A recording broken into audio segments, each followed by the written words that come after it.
Donald Trump's cognitive decline is completely undeniable at this point, and it's funny because it seems like the person who wants to bring the most attention to it is Donald Trump. He is doing everything he can to get the mainstream media, who have completely neglected his decline, to focus on it, and he did so by falling asleep in the cabinet meeting today. Dozy Don was nodding off as his handlers and his cabinet secretaries tried to talk to him and wake him up. It was a complete mess. We are going to get into the humiliation, but before we do, if I could quickly ask you to leave a like on this video, and if you haven't already and you enjoy our channel, to hit that subscribe button because it goes a long way in supporting our work. Now, before we get into the moment that Trump was dozing off, I want to start with how he began with a little bit of energy attacking Democrats and the issue of affordability. And, you know, there's this fake narrative that the Democrats talk about, affordability. They just say the word. It doesn't mean anything to anybody. They just say it. Affordability.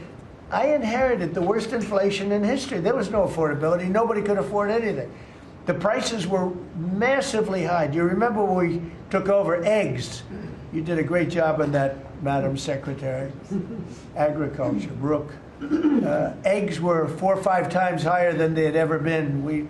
They said don't order eggs for Easter at the White House, and we ended up doing it, and we got the egg prices way down, lower than what they were before. But the word affordability is a con job by the Democrats. They say affordable. I watched the other day where some very low IQ congresswoman talked about affordability, affordability, affordability. She had no idea.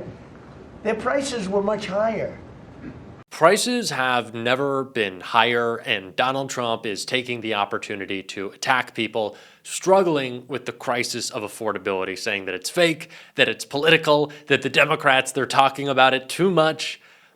Yes, because people can't afford to live or to eat, and the price of everything is skyrocketing, so maybe we should be talking about it. He's just upset, and I think he is especially upset because he knows that there is a special election in Tennessee today when Afton Bain, the Democrat, has been talking about affordability nonstop because she actually cares about making sure people can have health care, housing, food, the basic necessities of life. Oh, how radical and scary that is. But Donald Trump then moved on from attacking the Democrats on the issue of affordability to attacking Democrats for calling out the fact that he's deteriorating before our eyes, which was pretty ironic because after he said this, he fell asleep.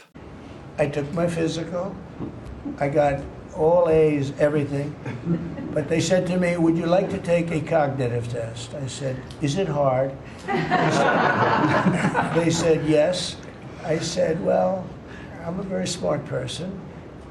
Who was the last president to take one? No president has ever agreed to take one. Because when you get into the mid-questions, meaning, 10, question number 10, 11, 12, 28, 30, they get harder and harder. And they said, would you like to do it? I said, well, no reason to do it. Nobody's ever done it. I'll do it maybe, but there's really no reason. They said, sir, the problem is this is Walter Reed Hospital. And that's a military hospital. And that means that things are, sort of open. It's not like private where you have, if you do poorly, we'll have to, probably you'll find out. I said, I won't do poorly. I'm a smart person, not a stupid person. And as the doctor will tell you, I aced it, right, Susie? I aced. I got every question right. And these are tough questions. These are questions that I would say 99% of the people that I'm talking to right now, meaning the people from the fake news, would not do well in those exams. But I'm the only one that took it. I got every single question right. And then I read in the New York Times, is Trump sharp?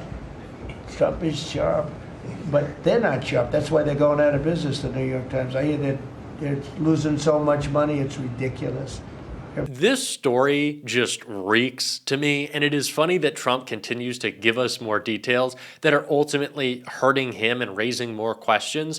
They certainly didn't ask Trump if he wanted to take a cognitive test. I also think that the President of the United States doesn't really have time to sit for like an SAT style exam and just like fill in his little bubbles unless something seriously wrong is going on with him. He doesn't just have an extra hour to spare every day. I know he technically does because he doesn't work, but that's not like the schedule of the president and how it looks. And it's also funny for Trump to say they've never had to give one to a president, but they saw my busted ass brain and they said, wow, this guy's dumb and declining. It's like, yes, we understand that you are the stupidest president in history, that you are the most unwell president in history, but you didn't have to say it. I'm glad he did, and I'm glad he's starting to show us and the rest of the mainstream media, who again have completely failed to cover this, but it's difficult when they were all standing in the cabinet room with Donald Trump and he decided to doze off. Ron Filipkowski of Midas Touch tweets, Trump sleeping in another cabinet meeting today. This was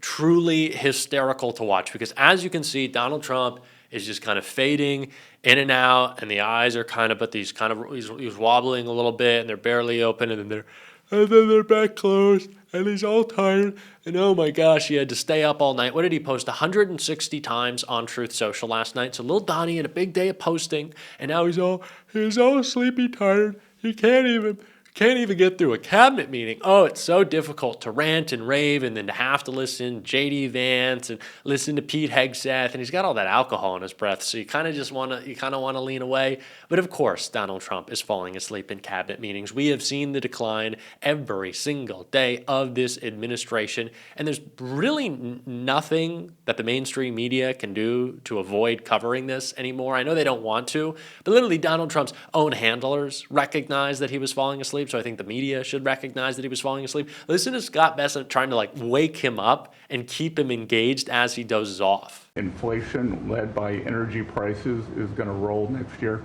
I think it's going to be a fantastic year. We can look back, be very proud of this year, but I think 2026 is going to be great for the American people. Thanks to you. It's going to be great. Thank you very much, Mr. Vice President. Thank you, Mr. President. It's an honor to serve. Donald Trump's handlers are desperate to save him at this point. They see what is going on. They see a cognitively declining old man who can no longer do a job he has never been capable of and never should have had in the first place. And they are as panicked as anyone else. But some of them aren't. I think I should point out, if you're J.D. Vance, you're thrilled about this. You're thinking 25th Amendment, or you're thinking, a certain type of trip to Walter Reed. I'm not suggesting it. I haven't, said that I'm praying. I'm winking there that I'm praying for it, that I'm hoping for it, that one day we will be popping all of the champagne in the world.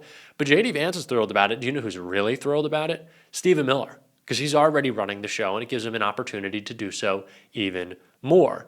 But that is what happens in the Trump administration. You have people who are trying to seize power, and then you have others who don't even understand where their power comes from, what their authority is, and are probably just hoping that the fact that Donald Trump is in such cognitive decline means he can actually bust out the auto pen for a pardon for Pete Hegseth or Kristi Noem or Stephen Miller, and that they can do it without him knowing, because that actually wouldn't surprise me. And those pardons, I do think we should take a page out of Donald Trump's book if they ever do come to fruition, which I assume they will. And we should void them, as he says he will with Joe Biden, which is not actually possible. But you know what?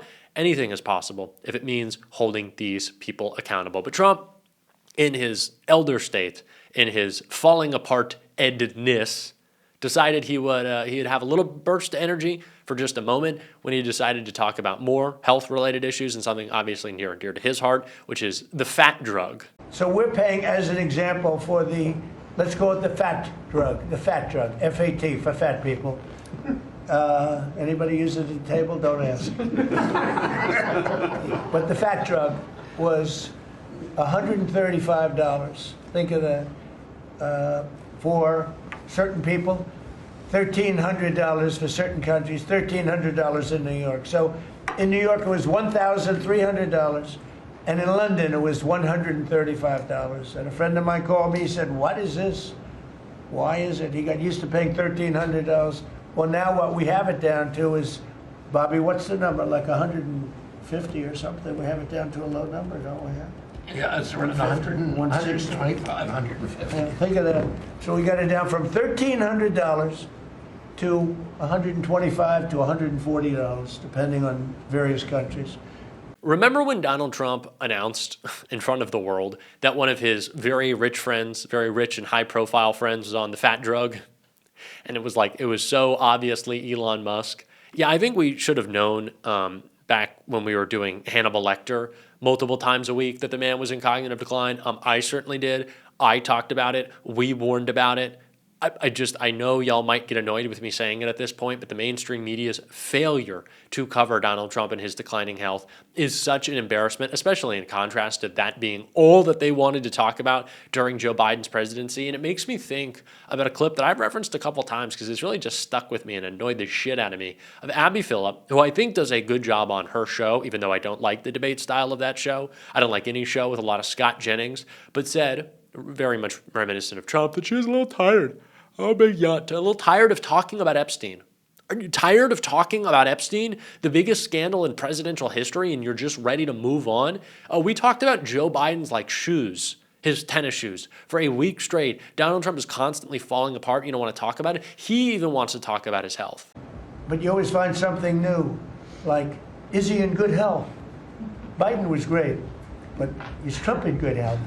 I sit here, I do 4 news conferences a day. I ask questions from very intelligent lunatics, you people. And I give the right answers. There's never a scandal, there's never a problem. I give you answers that solve your little problems. You go back and you can't find anything, but you do stories about Biden was in wonderful health. The guy didn't do a news conference for 8 months. If I go one day, I had one day where I didn't do a news conference, there's something wrong with the president. You people are crazy. I'll let you know when there's something wrong. There will be someday. That's going to happen to all of us. But right now, I think I'm sharper than I was 25 years ago, but who the hell knows? By the way, I keep saying it. It's almost as if he actually does want us discussing his health all of the time. That he is really excited about the opportunity for us to realize that he is falling apart before our very eyes, which he is. He is falling apart. Donald Trump's health is just getting worse and deteriorating every single day. And with that, so is his panic. It's not deteriorating, it's actually escalating, it's raising. And why Donald Trump, again, so afraid of what might happen in Tennessee today, that he decided to make a big announcement about a policy change that's coming to the White House. and I believe that at some point in the not too distant future, you won't even have income tax to pay because the money we're taking in is so great, it's so enormous that you're not going to have income tax to pay. Whether you get rid of it or just keep it around for fun or have it really low, much lower than it is now, but you won't be paying income tax. We've slashed $1 trillion. Oh, we're getting rid of income tax?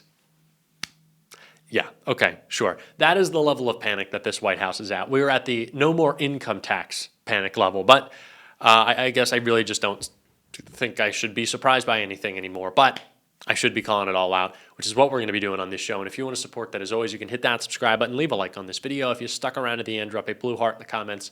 Keep on fighting, y'all. Don't let them silence you. And until next time, I'll see you soon.